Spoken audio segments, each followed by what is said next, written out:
In a corporate world increasingly obsessed with AI, automation, and relentless metrics, we often overlook the most powerful asset a company has, the actual human beings running it. But how do you scale a business without losing its soul? How do you transition from a boss who just manages tasks to a leader who transforms relationships? Welcome to Talent Thrives Here, the podcast where we dive deep into the strategies, the mindsets, and the people that drive true organizational excellence. I'm your host, Lance Lafort, founder of Lafort Talent Group. We're a bespoke recruiting firm. We deal with clients across North America, headhunting for top roles for them. Today, we're tackling the human side of leadership. If you're an executive trying to mend a fractured culture, a business owner looking to scale your team's potential, or an individual aiming to level up your professional relationships, you're going to want to lock in for this episode. Joining me today is a man who has dedicated his career to doing exactly that. He is the founder, lead consultant at Being Human Leaders, an elite an elite coach holding PCC, CPCC, and other credentials, and the host of also his own podcast, Leaders Studio. Based right at Hamilton, Ontario, please welcome to the show, Todd Karges. Todd, great to have you here today. It's really, really good to be here, Lance. Thank you so much. Todd, I want to jump right in. Looking at your Let's do it. profile and your background, your company's beautifully named Being Human Leaders. It's like you couldn't have a better title right now in this day and age where it seems like everyone's jumping on the Silicon Highway and, bots talking to bots. And, we were talking earlier about a bot interviewing another bot and they're creating, articles. In your own words, what does it mean to be a human leader in today's business landscape? And what gap did you potentially see in corporate culture that made your launch of your venture? What brought you into this coaching world? Okay. So here's what I'm going to tell you. It's, it actually was born of the ubiquitousness of AI within the coaching space. You probably know, and lots of people do, that one of the biggest uses of AI, like consumer AI, is as a therapy replacement. So people use it as a, right. I can't remember. So it's like 75% or something.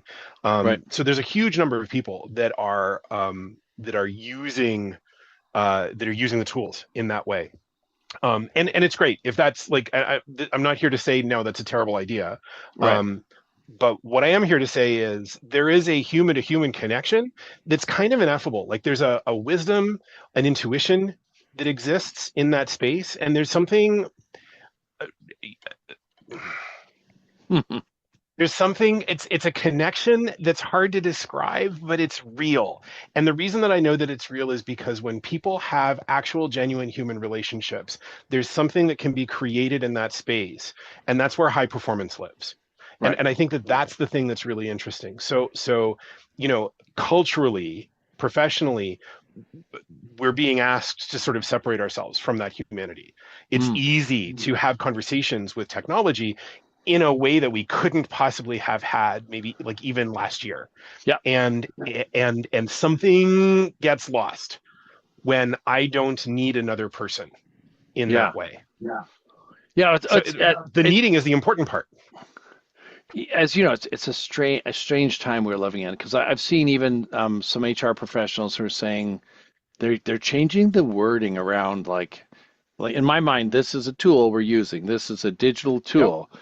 And in a couple corporations, I've heard the term teammate, and I went, no, oh no, hell no, no. Do not start saying, this is, don't animate or personalize or I'm not sure the word I'm looking for, but don't anthropomorphize the tool. Don't do that. So the thing that comes up for me when you say that is, like, I go back 20-ish years ago, and I know that this doesn't happen as often now, but earlier in my corporate experience, we used to say the word resource when Right. what we meant was a human being doing a job. Right. And what you're describing is sort of like flipped on its head. Oh. And I can't help but imagine that it's probably the same people that used to happily say, well, how many resources do we need for Project X, when what they meant was, bums and seats. Yeah. Yeah, those are people we're talking about. Yeah, yeah. Exactly.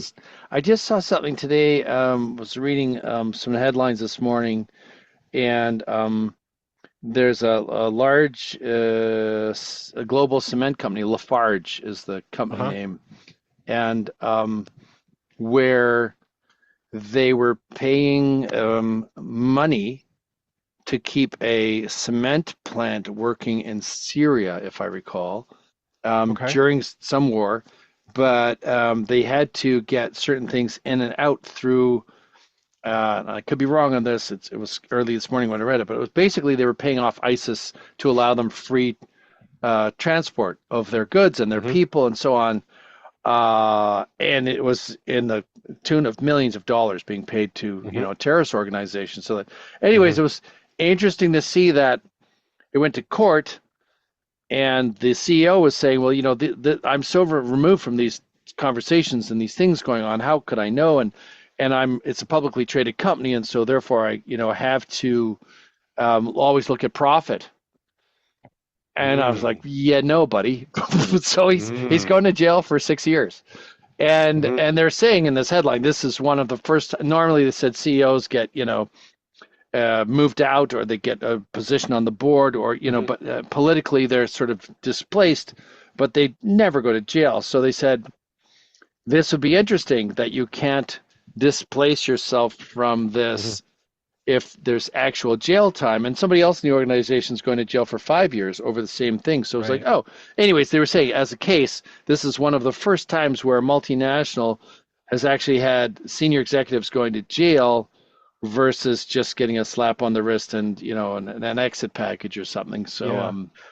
Well, and what I find really interesting, and I think what I find really interesting about that is it's an example of something's more important than shareholder value.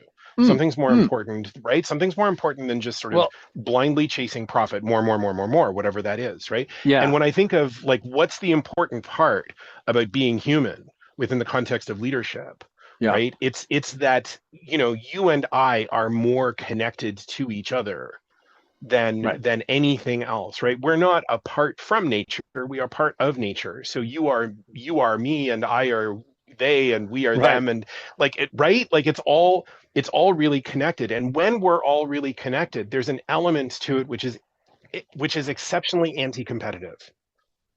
Yeah, well, And in order for that to be real, there yeah. needs to be something other than just profit. Like the what's in it for me has to also include what's in it for you.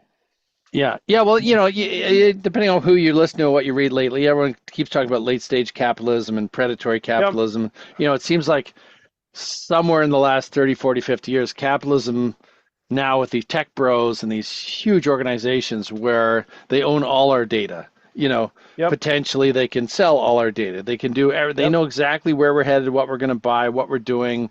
Hmm. Um, and that is not the way it was 25, 30 years ago. They could take educated Hmm. guesses, but now they could, probably be listening in my house on 5 or 6 devices potentially. It's a strange There's time. one in. I've got one with me right now. We all do, Yeah. right? Yeah. Yeah. Oh, absolutely. Yeah. Yeah. But hey, I wanted to dial back for a second. Sure. What makes a good client for you when you're out in the marketplace? Yeah. Who do you like working with? Is it, small, medium-sized biz? Is it larger, or is it individuals that are, looking to game up something they're working on, or is it all the above? It is. I mean, the short answer is it's all of the above. When I'm working with individuals, usually what I find is that it's someone in a place of transition. Hmm. It's a senior leader who is transitioning into something else. Maybe they're retiring, maybe they're looking for a succession plan. Um, Sometimes it's a middle management leader who is Mhm. preparing for, taking on an executive role and wants to be sure that they can do that. At the Right. end of the day, though, the thing that's really interesting, like whether it's that or whether it's something more organizational, a leader who has great results but struggles with relationships, for example, um, the thing at the end of the day that they all have in common is growing a capacity to be with uncertainty. Hmm. And and Hmm. and I think that's the thing that's really interesting about sort of the differentiator between being human and relying on AI. Because what AI can do for us really, really well is create certainty, can answer the questions. So I can go in and I can have all this uncertainty, and the bot will give me the answers, and then I can Hmm. feel good and I'm certain. Hmm. Interesting. Or or I can create and build my own capacity to be comfortable in that space that's inherently uncomfortable, because no one likes uncertainty. Like there's Yeah. a connection in the brain that tells us that there's a one-to-one connection between safety and familiarity. Mm, mm. I, when you were saying that, it just reminded me of somebody telling me recently about their teenagers, and the line was turn all the devices off, give the child a fishing rod and some bait, and put him or her in front of a lake for the afternoon. Like Uh-huh. so that the kid can't go and just ask Yeah. questions of the bots and and Yep. get this and it also I was at an event last week and somebody told me that they had a guy in their IT department who was literally had ChatGPT and a few other things open during the day and handling responses instead of from his own knowledge base, just using Right. those. And Hmm. so they said like, well, if it's not hurting anybody, great. But they started to question how much actual knowledge this person had, and Hmm. did he get the job because he used ChatGPT in the interview? It was it's very Yeah. common right now. These stories are rampant Yeah. of people using these different engines to Yeah. ace interviews. Can I? Because the other thing that comes up for me when you say that, and this is another really important aspect Yeah, of humanity, of just sort of being human within the workplace, is I'm going to get it wrong sometimes. I'm not right. always going to get it right, right? And if I'm in a healthy work environment, then I've got the space, I've got the safety to make mistakes and learn from those mistakes, Right. right? But that's a leadership opportunity, like that's a cultural Yeah. choice Yeah. Yeah. to make. And if that doesn't exist, like if there's no space for learning through making mistakes, through learning through failure, Yeah. then of course, like of course, like choosing the thing that gives me the answer, even if I might be able to figure it out myself, Yeah. just give me one or two tries, right? Yeah. If I never make a mistake, I'll never learn from the mistakes that I've made. Well, you bring up a very interesting point. I've been in a few corporate cultures where politically you cannot have a mistake because then you're going to have to wear it for quite a while. You know, Uh-huh. and so people are really risk averse, and Yep. it shuts people down. Yep. Or what I find is they don't deliver in the meeting. That meeting after the meeting is where things really Yep. happen because it's Yeah. safer. There's no audience there. They go one Yep. on one to a peer and say, "Hey, I didn't want to say this in the meeting, but I had this thought. Oh, that's a great thought. Did he Hmm. da da da da da da?" Right? Hmm. That is where the real engagement, rubber meets the road, etc. Stuff happens after the meeting, but Yeah. politically, they don't want to get assassinated in front of others in Hmm. that meeting. And again, depending on the culture, right? I remember a good Right. friend of mine worked at Kellogg's for years, and she said that Kellogg's had the 5K. I can't remember what each K had a certain thing. Yeah. One of them was knowledge and so on. But she said you were encouraged to steal someone's idea, but you had to credit them for it. I Yeah. took Bob's idea from last summer. Do you remember that thing that never launched? I Hmm. thought it was a great idea. It got shot down. However, I'd like to give Bob's idea another, moment in the sun. Could we kick this Yep. around? And I've changed it three ways. But the idea was not to steal and say it was your idea. The idea was to credit back to, and cleverly I thought, well, if it dies again, it was Bob's idea, and then she could walk away from the ownership of it. Yeah. Well, it wasn't my idea. I just thought, but yeah. But it is really difficult in some corporate environments. Yeah. Another example, you hear these stories of like someone at Google did something and the mistake cost $1 million, but Yes. in the learning of that, they saved $500 million because they didn't implement the thing that would have been really bad. So the $1 million Yep. was a good spend, right? Hmm. But I, Yep. I Good think of investment.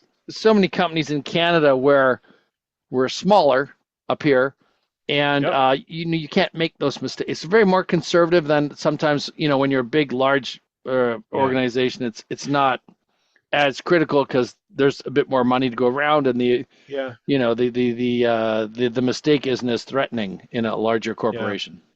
Yeah, I mean, Lance, I spent, and you know this, I think I spent a good chunk of my career doing agile transformations Yeah. and working with companies on, creating a minimum viable product and what is an iterative approach so that, Yeah. if you can, the line that we used to use is fail early and often, Right. because, early failure means less cost Hmm. and more frequent failure means more learning, right? Because that's where Right. innovation happens. But Yeah. that's cultural. There needs to be like this safety to to to try the crazy idea, right? Yeah. Like if I know every time I throw the spaghetti at the wall that it's going to stick, then do I even have to bother, right? Right. Right. Or you know, or will I be too afraid to ever throw the spaghetti at the wall in case it Right. doesn't stick? Yeah, And no, and you bring up a great point. That's exactly it, right? What do you and how do you create safety for another example I have in my head of 3M where they had these kind of like rebel hours, like 4 to 5 hours a week was find an idea, don't tell your supervisor about it, see if you can work mhm, it up to a viable product without yep, letting the team know.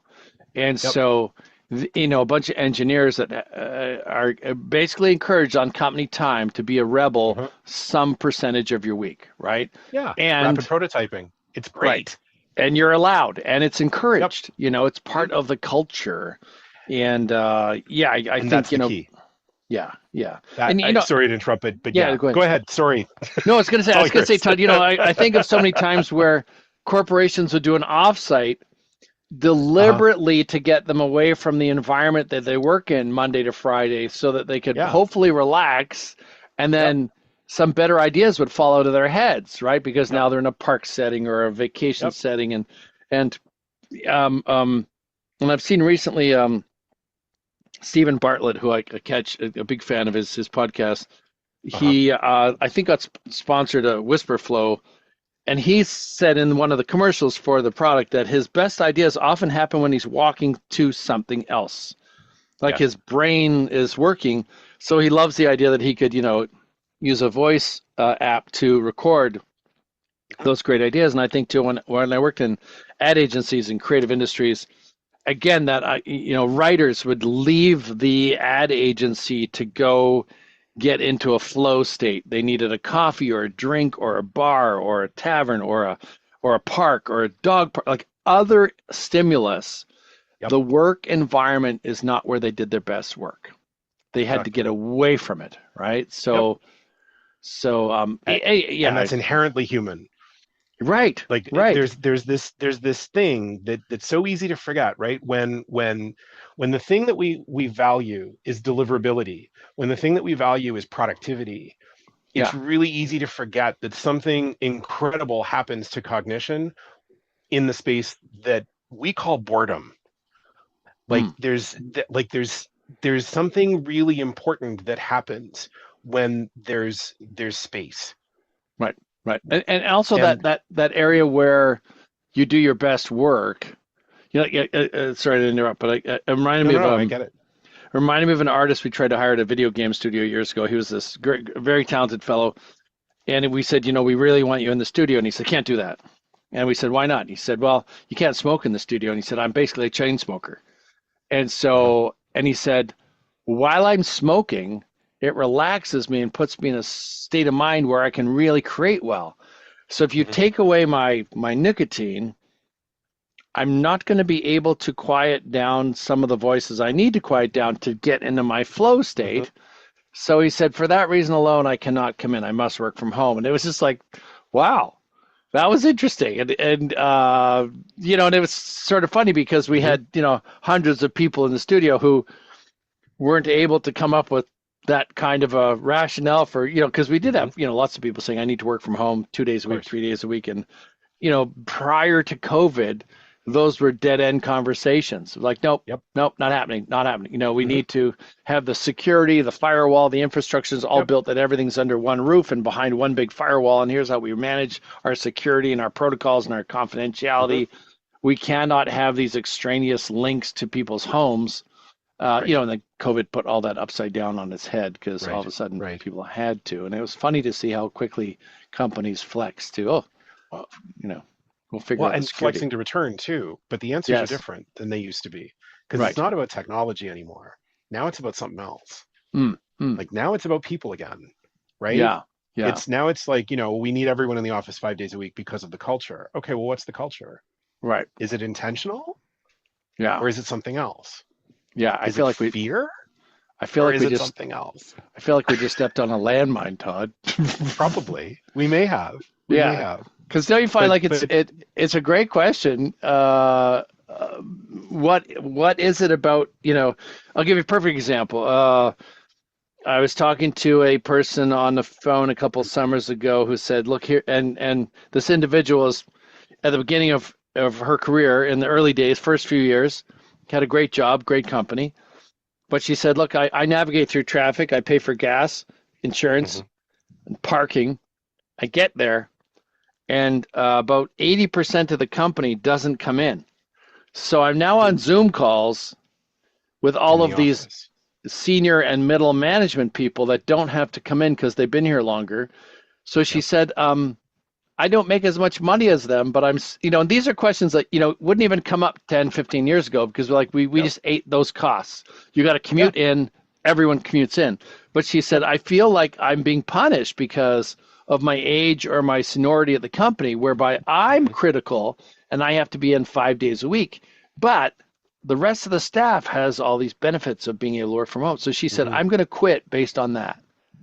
mhm, She said to me, as a recruiter, can you find me a job anywhere outside here where she said, I don't mind paying for the time and the gas and the parking if everyone else is doing it, but they're not. mhm, So she said, this mhm. inequity, I can't, this is burning me up every day. She said, I'm And pissed. and that's the word. It's inequity. Yeah. Yeah. So Yeah. so yeah, and you're right. We did probably step on a landmine with that one, but Yeah. Yeah. We could do a podcast or something there. interesting. It's an interesting landmine to step on. Yeah. Todd, I'm just Yeah. conscious of our ADHD world and the time, and I Haha. think we probably hit 20 minutes already. So, I think we and have. I think we could talk for an hour, and I'm not sure who would be listening, but but we could always do a chapter two I, or three and boil I up always some like more talking to you. topics. Yeah, no, Yeah. great. I love chatting with you too. So hey, let's wrap up. But if people do want to find Okay. you, LinkedIn obviously, is there a website, some specifics that they can Yep. get to, or is LinkedIn adequate? How would you like it? Yeah. LinkedIn. It's always easy to get me on LinkedIn. I'm Todd Karges there. First name, last name. You can also find me at beinghumanleaders.com. Excellent, That's great. probably the best way. Yep. Excellent. Well, thanks again. Pleasure seeing you as always, and I Indeed. hopefully we can rip off a couple more topics later in the year. I love that. Thanks so much, All Lance. right. Thanks, It's great Todd. to talk Take to you. care. Yeah.